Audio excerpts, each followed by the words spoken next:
Good evening. Thanks again for joining me. Tonight's message is entitled Knowing God Leads to a Change in Heart. A common theme that has been reoccurring in the past few messages, I believe, is knowing the Lord, knowing who God is. We can look back through the pages of history, through the pages of God's Word, and find a people who were chosen and set apart to serve God, the Israelites. We can see these people at different stages and times where they forget God. God would say of his people, "My people are fools. They do not know me. They are senseless children. They have no understanding. They are skilled in doing evil. They know not how to do good." His own people, the people he had chosen for himself out of all the nation to be his people, by their actions they denied him. It was their own conduct and actions that would bring retribution, that would bring punishment, judgment, and disaster. The Israelites are called to account for the evil they had committed. God calls on them to wash the evil from their hearts. Wash the evil from your heart and be saved. How long will you harbor wicked thoughts? It says there in Jeremiah chapter 4, verse number 14. Jeremiah 4, verse number 14. Wash your heart from wickedness, that you may be saved. How long shall your iniquities and grossly offensive thoughts lodge within you? You know, I choose not to live in filth. I don't want little critters running around, bugs or insects or anything else for that matter.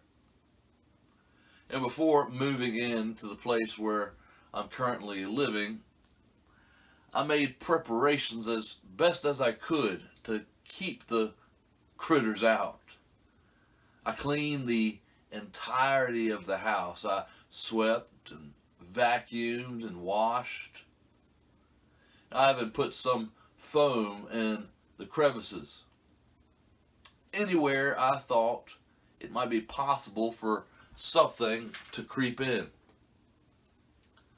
I was taking all the necessary precautions to prevent unwanted guests from coming inside and lodging. Now here we find a people they've grown complacent and comfortable. They're okay with the dirtiness of evil in their hearts. They're okay with harboring wicked thoughts. And God says that it's not okay. By the way they are living in their own filth, they are denying the Lord who is clean and pure and holy. He says of them, "My people are fools. They do not know me." Why would people choose to live like that in their own filth? It's a sad situation, isn't it? I think it's a sickness. You might have known or have known someone who did not take care of themselves. They didn't take care of their own home. They never cleaned their house. Perhaps they became a hoarder. You might have known some hoarders before it. They accumulate piles of stuff. And some get so extreme that it begins to take over. their things and their stuff that they've accumulated begins to block our hallways and doorways. Sometimes it even creeps into the bedroom and even onto their bed. In some severe cases, houses can even be deemed as unfit to dwell in and be condemned. You know how sad it is and unfortunate it is for people to live that sort of way. I believe it's a sickness. A sickness of heart and mind. And for some it may be depression or some other mental illness like the onset of Alzheimer's. And you know, too, I find it to be the case with a lot of people who've lived like that they find comfort in their hoarding and accumulating all these possessions around them. And it seems like they cannot see for themselves the dangers and the kind of condition they are living in. It usually takes an outsider to come in and compel them to change and even assist in the process. Which usually, if you've met someone who's lived like that, usually they push back. There's some type of resistance from that sick individual who has a problem with hoarding. Senseless children, the Lord called his people, senseless children who have no understanding. They're skilled in doing evil, and they know not how to do good. We see Israel go through different stages, much like a person who begins to live in hazardous conditions. In the beginning stage, the house is clean and put in order. God, speaking of Israel in their beginning stage, in Jeremiah chapter 2, verse 3, the Lord said of his people, Israel was holy to the Lord. She was devoted, loved the Lord, and followed him. And she received the Lord's protection. We see that in Jeremiah chapter 2, verses 2 and 3. Beginning stage, the person knows the good. They are committed or devoted to upkeep and maintenance. They desire cleanliness and safety. And it's their relationship with the Lord that brings all of this about. You know, knowing the Lord bears forth good fruit. For as it states in Leviticus chapter 20, verse 8, the Lord says, I am the Lord who makes you holy. And Israel was holy to the Lord. Their beginning stage, they were holy to the Lord. They were living right. They were devoted and loving and following the Lord, and they were protected. Israel was holy to the Lord. However, we see there in the course of time, they go to another stage. They stray. They desert God. They abandon him. They stopped following him and his ways. They stopped. You know, it's been said, the only thing necessary for the triumph of evil is for good men to do nothing. I'll say that again. The only thing necessary for the triumph of evil is for good men to do nothing. You know, we can see that getting out of a habit of doing something, whether it's breaking a routine, or stopping to doing something that you've become accustomed to, it's easy for complacency to set in. It could be skipping an exercise or going to the gym or sticking to a diet or even cleaning the house. Those things require a commitment, and after someone gets into the routine of skipping out, eventually after skipping those commitments too many times, those things might be abandoned altogether. And some of these things that we do for certain reasons. Exercise can be more than just exercise. It can be seen as maintenance. It's a desire to stay healthy. Desire to stay healthy. And the same can be said of diet and eating right. And cleaning the house can be more than just cleaning. It can also be seen as maintenance. A desire to keep the critters out and live clutter free. When we stop doing these things, the things that we need to do, complacency can settle in and we can drift further and further from the proper path. Here we see God's people, the Israelites, the people strayed, and complacency began to settle in. Instead of following the Lord, who gave them purpose and meaning, who gave them a pleasant place to live and a nice home to live in, they strayed. They followed worthless idols and became worthless themselves. And so that nice place that they were given, that nice home to live in, suffered. All around them began to suffer because of their actions. They defiled the Lord's land and made his inheritance detestable. It's like a landlord who rents out his home to tenants.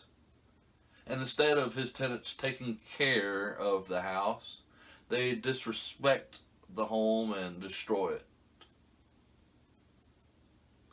God says to his people, "You came and defiled my land and made my inheritance detestable."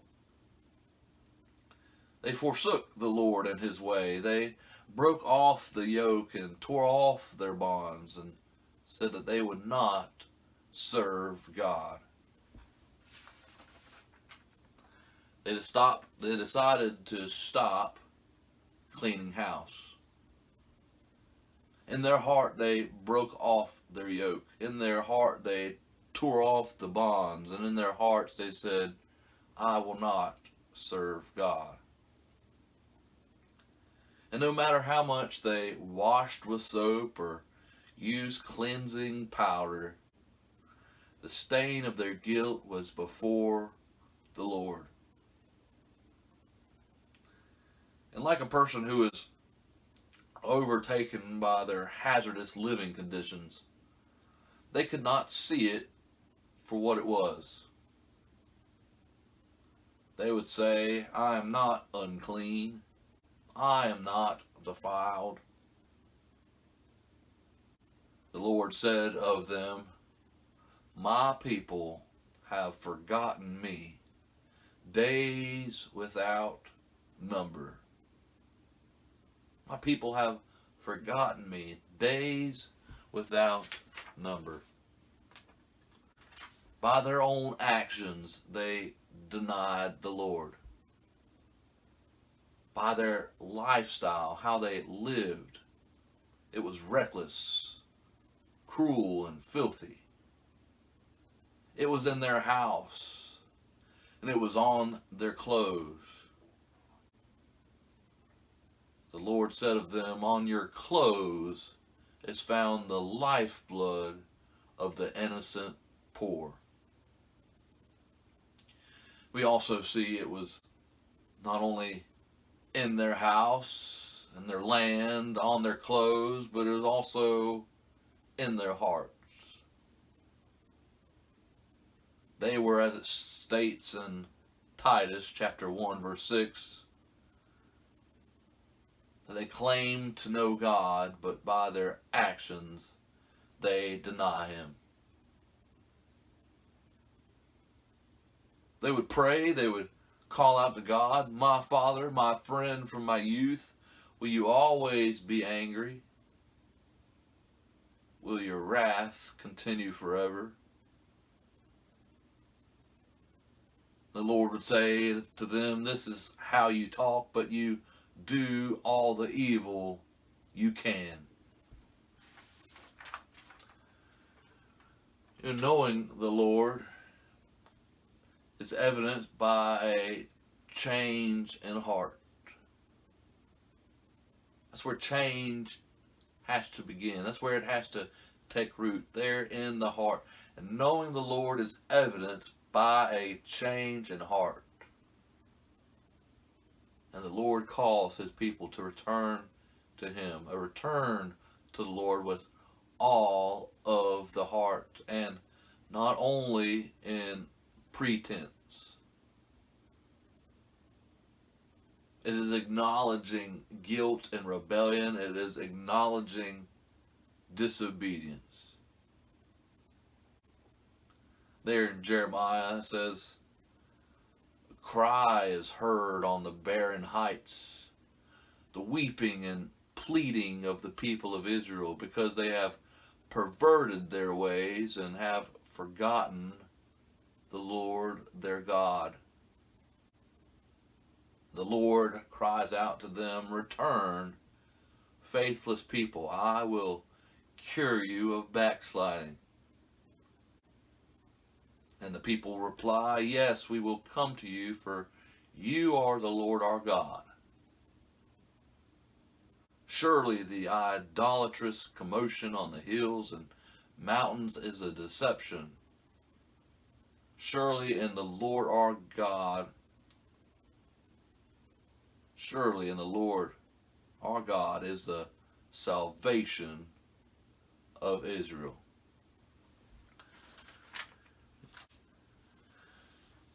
With a lot of folks that I see and that I talk to, and the things that I've been reading lately about change, that the person has to be ready for change. The person has to be ready for change. You see, change happens in the heart. And so we might cry over a person's situation, some of the conditions that they are living in, and cry out. Ultimately, the change must come from the heart.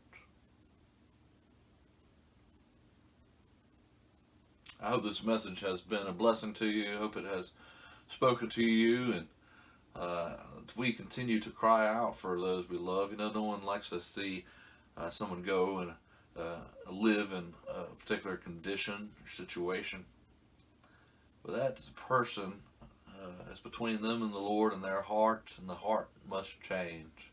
The heart must change. The Lord looked down at His people and were concerned about His people, and He called them to return.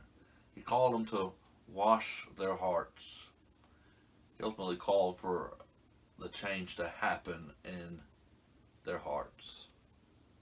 So again, I hope this message has been a blessing to you, and continue to pray, if you will, for the pastor who's going to be coming and filling in the pulpit for me on Sunday, Pastor Cardwell. If you will, continue to lift him up in prayers, and I hope that you all have a good rest of the week, and I'll see you next time. Bye-bye.